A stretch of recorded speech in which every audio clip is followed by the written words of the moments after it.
On Monday afternoon, a betting market moved 11 points in about 4 hours. Not on a vote, not on a signed law, on a rumor about one paragraph in one bill that nobody outside a closed room has actually read. Traders went from 32% to 43% that this thing becomes law this year. 32 was the lowest that market had printed since it opened in January. Here's what almost nobody said out loud. That bill decides what your savings is legally allowed to become. Your brokerage account, your money market fund, your treasuries, eventually the deed to your house. And it is stuck. It has been stuck for weeks. It's stuck on one paragraph. And that paragraph is about how much the people writing it get to keep. Hold that phrase, how much they get to keep. Because by the end of this, you're going to see they've been answering that question your entire adult life. And you were never in the room for that one either. The zoning code nobody calls a zoning code. The bill is the Digital Asset Market Clarity Act. In Washington, they just say clarity.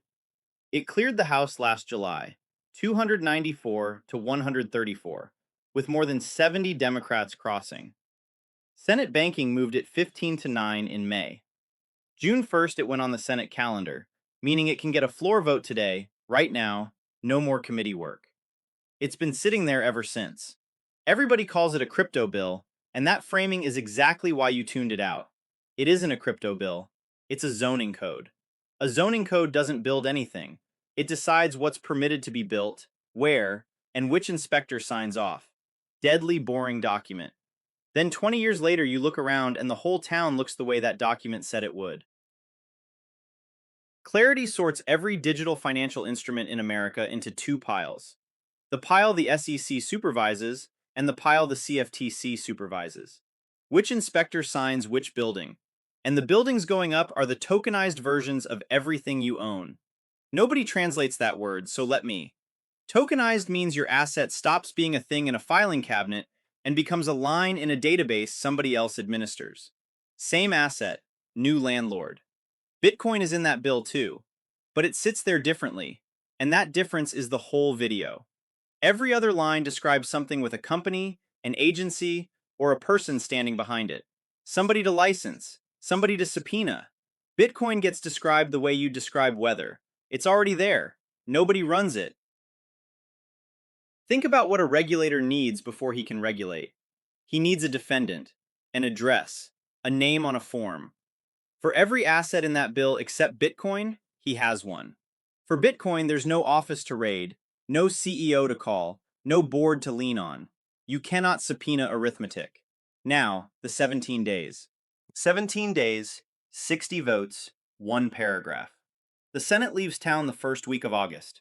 When they come back, it's an election year, and nothing hard gets touched. 60 votes to pass.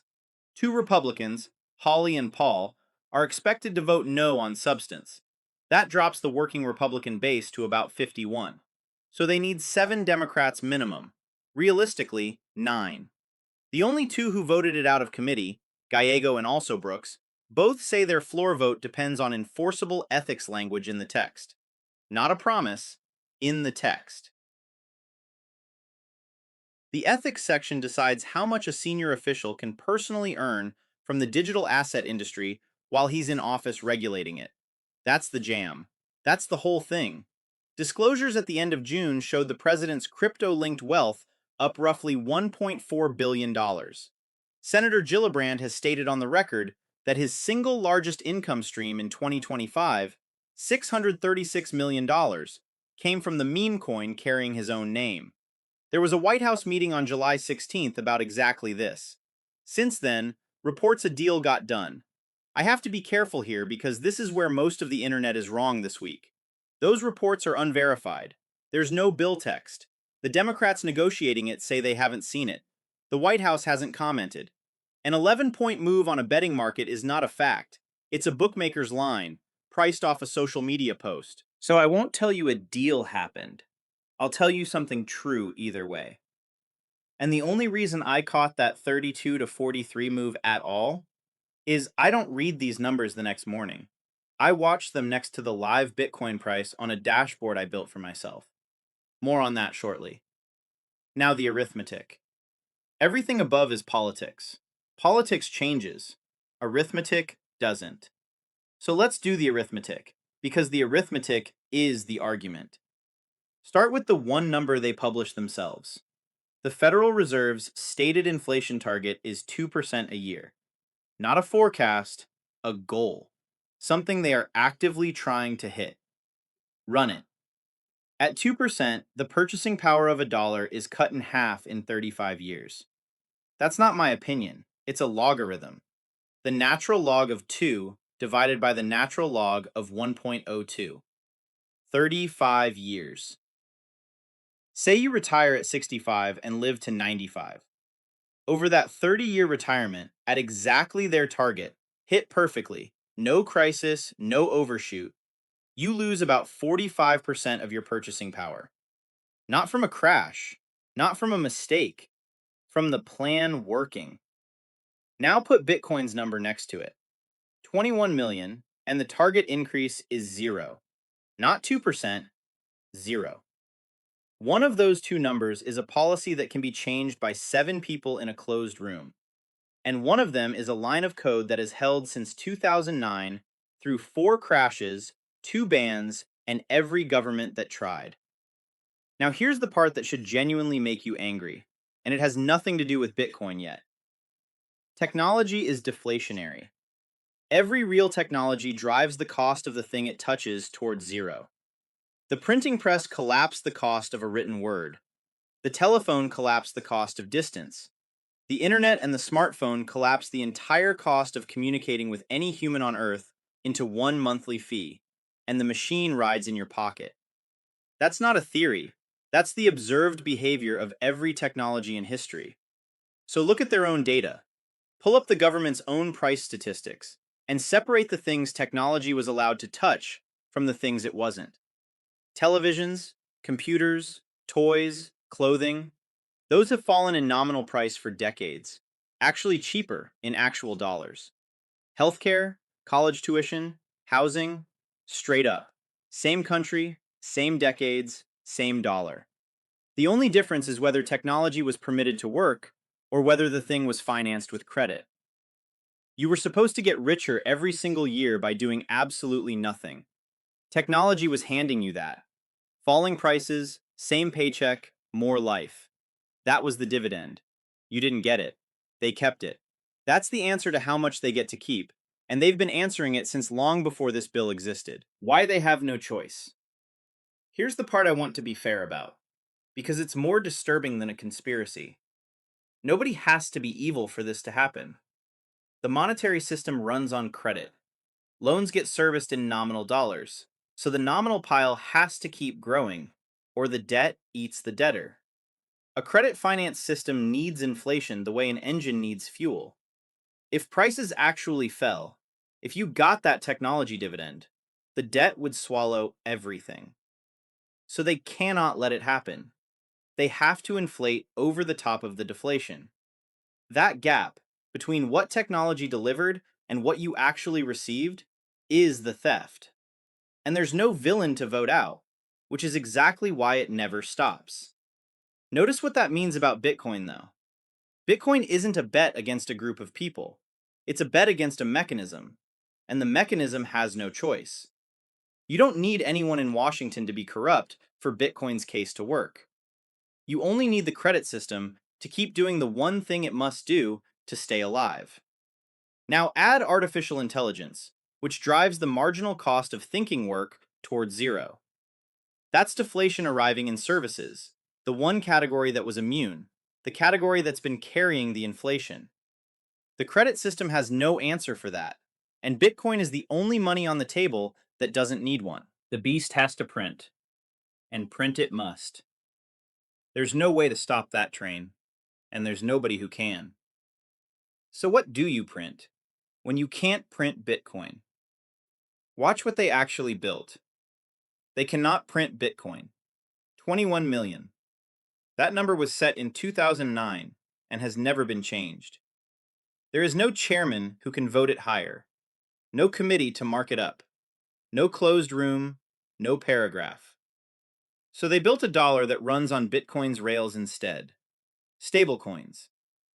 And here's the number almost nobody has put together. Tether holds roughly $141 billion in US Treasury exposure, making it something like the 17th largest holder of United States government debt on Earth, ahead of Germany. Circle holds about 79 billion more, most of it parked in a BlackRock-run government money fund. Together, over 200 billion. That whole market went from about 160 billion in mid-2024 to roughly 315 billion today. It nearly doubled in 2 years. Do you see it? Every digital dollar they issue buys treasuries. The tokenized dollar didn't just survive the move to digital rails, it became a brand new buyer of government debt. Stablecoins are the printer's life support. That is why Washington is warm toward them and cold toward almost everything else in this space. And the Clarity Act is the scaffolding that lets that machine run for years. So understand what they actually built here. They took Bitcoin's technology, the rails, the instant settlement, the global reach, and they stripped out the only part that protected you, the fixed supply. What's left is a dollar that moves at Bitcoin's speed and dilutes at the dollar's pace. All of the plumbing, none of the protection. That's the offer. A faster version of the thing that's been taking 45% of your retirement. The live Bitcoin number I'm about to use is on my macro command center at timtalksfinance.com/members. Free account, same screen I'm reading from. The one line with nobody's name on it. Read that bill looking for Bitcoin's issuer and the field is empty. Not redacted, not pending, empty. Every other asset in that permit book answers to somebody.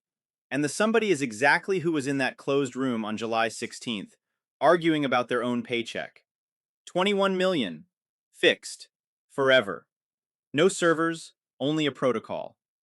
Bitcoin needed no ethics section, and not because anyone was virtuous. Because there's nobody positioned to profit from changing the number. You cannot launch a Bitcoin the way you launch a meme coin. Bitcoin trades near $66,000 as I record this. I won't tell you what it does next week. Nobody knows that, and anyone who says otherwise is selling you something.